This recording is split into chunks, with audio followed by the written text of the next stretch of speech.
University.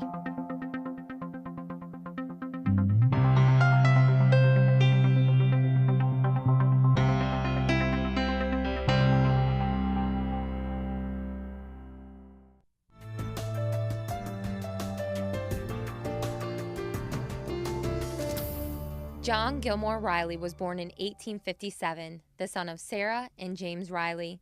He was not formally educated, but was instructed by his aunt, Henrietta.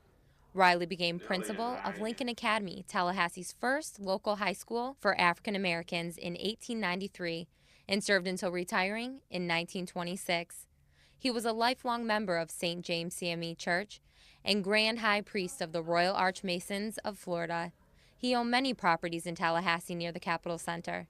Riley died in 1954, the same year that the Brown v. Board of Education Supreme Court decision was rendered. Records indicate that the site on which the Riley House sits was sold to John Gilmore Riley by Aaron Levy on August 17, 1885, for $125. The two-story wood-frame house was built in 1890. It was the home for the Riley family until 1973, when they sold it to the city of Tallahassee. The house was placed on the National Register of Historic Places in 1978 and was restored with joint funding from the city of Tallahassee and the Department of the Interior. In 1982, the Florida NAACP partnered with the Riley Foundation to purchase the house.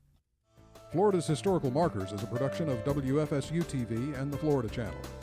Florida's Historical Markers program recognizes people, places, and events of historical interest and is run by the Department of State's Division of Historical Resources. Coming up, Capitol Update.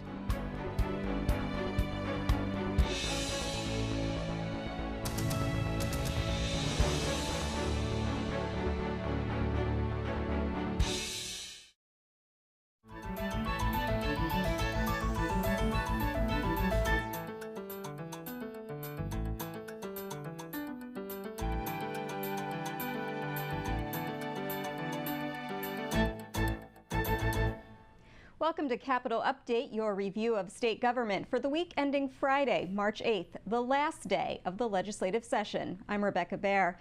This afternoon, the 2024 legislative session adjourned sine die. It took some coordination, but gavels in the House and Senate fell almost simultaneously. Representative Perez moves that the House adjourn sine die. All in favor say yay. Yay! Opposed, no. Show the motion approved. The House is adjourned sine die. I move that the Senate adjourn sine die. Without objection, the Senate is now adjourned sine die. After that, they all trooped into the hallway between chambers for the traditional sine die hanky drop. It started decades ago in the old Capitol when House and Senate leaders couldn't talk to or see each other down the hallways. The Speaker and President then celebrated with the governor in the cabinet room. As governor, sometimes I get a lot of the attention, but the reality is this is a team sport, and you got to work together with both the executive and the legislative branch. And we've been very productive with all the legislative leaders that we've had since I've been governor. We're proud of the output that we've done, but I think these 2 years take the cake in terms of what we've been able to accomplish. During the 60-day session, almost 2,000 bills were filed. At least 325 made it through both chambers. And as always, the governor has the final say with the power to approve, veto, or let a bill become law without signing it. Out of all those bills, the only one lawmakers are required to pass is the one that creates a state budget. And on day 60, the House and Senate gave it almost unanimous approval. At the end of the day, budget chairs say the nearly $117.5 billion spending plan puts Florida in a good position. I believe this budget makes a meaningful investment in our state and leaves ample reserves for the future. These forward-looking approaches will ensure Florida has a strong financial look in years to come. Among the highlights, the budget includes a pay raise for state employees. In education, there's more money for teacher salaries and an increase in per-student funding. In healthcare, higher rates for Medicaid providers. There's $100 million recurring to fix crumbling prisons, and money to provide services to more people with disabilities. A program to help Floridians harden their homes in an effort to reduce insurance costs gets a $200 million boost, and the budget continues to fund Everglades restoration and clean water initiatives. Overall, senators praise the bill. So I applaud you. I think you've presented with us about a budget that not only is balanced, as we have to do by Constitution, of course, but one that's fair and honors every member in this Senate. But I stand before you today and say I'm personally feeling good about this budget. But over in the House, some Democrats said they were disappointed. Is what do we have to do to be a part of this budget process? What do we have to do? They said the budget funds far fewer local projects requested by Democrats than Republicans. We come up here to make a difference. We come up here to take money back home for our districts. But somehow, and this is going to sound ugly, this is like a scavenger hunt. We've been promised prizes if we look in all the silos. But when we look in the silos, there are no prizes. Our conversations have been robust. We have a lot of debate. There's a lot of questions. And I feel pretty comfortable that all of the members on our subcommittee had opportunity to provide input and to participate in those discussions. The House Democratic leader also weighed in. Well, there was a lot of unfairness in the budget, if I'm honest. So Florida Democrats in the House make up just under a third, yet we only received roughly 5.9% of the projects that were funded, and that's not okay because we represent roughly a third of the people of Florida. That's millions of people.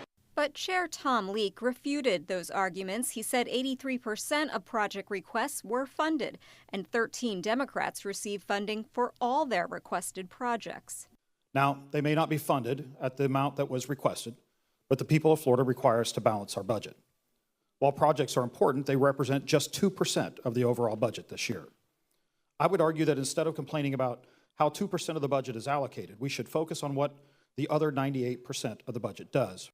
A provision regarding gas-powered leaf blowers drew debate in both the House and Senate. The budget authorizes a study on them and in the meantime prevents cities and counties from banning them. Explain to your colleagues why this is just a situation or an issue that just wasn't successful in committee or during the vetted, deliberate legislative process, and now you're slapping policy onto an appropriations bill. How is that not cheating by just throwing on some fiscal to it? We need better information with regard to what these decisions are. And so without better information, we don't know if that's a good idea. The budget now goes to the governor, who has line item veto power. Last year, he trimmed $500 million from the budget. In the final hours of session, lawmakers passed a $915 million tax relief package. You've heard the old adage that on April 15th, normally they say that the tax man cometh. Well, today on March the 8th, 2024, the tax man giveth. The largest chunk of that tax relief is a one-year tax cut of $500 million tied to property insurance. The Senate bill sponsor says that will amount to an average savings of $60 per homeowner, with an additional $15 for those with flood insurance. The amount of that tax relief will depend on the value of each home. The sponsor praised the Senate president for including a shift to put more money toward cancer research. She considered it, she expanded it. There is $30 million additional recurring money in this tax package to help fight cancer and for cancer research. And that is a big deal. The final tax package, House Bill 7073, has 5 sales tax holidays, including 2 hurricane preparedness tax holidays at the beginning of June and in late August. A back-to-school tax holiday is on the list, also a tax holiday on tools, and in July there's a tax holiday on recreational items and tickets. A related bill also has more than $400 million in toll road relief. The presiding officers each had their own priorities. For President Passidomo, that was health care. Access to health care is important at every phase of life. Insurance does not guarantee access, as even Floridians with great insurance face barriers to care. This week, lawmakers passed the final components of her Live Healthy agenda. Key legislation approved in February aims to increase the healthcare workforce with more opportunities for education and clinical training. Another bill will fund new innovative ideas to improve healthcare. Bills passed this week designate a new type of teaching hospital for mental health, expand services for people with disabilities, and increase price transparency. The House, Senate, and Governor's office worked out their differences on a social media ban for children. Lawmakers passed a bill prohibiting children under 14 from having an account. 14 and 15-year-olds would have to get parental consent. Capitol Update's Mike LaQuia takes a closer look. House Bill 3 originally wasn't supposed to be the social media bill, but after the governor vetoed House Bill 1, this bill became the vehicle to move forward a social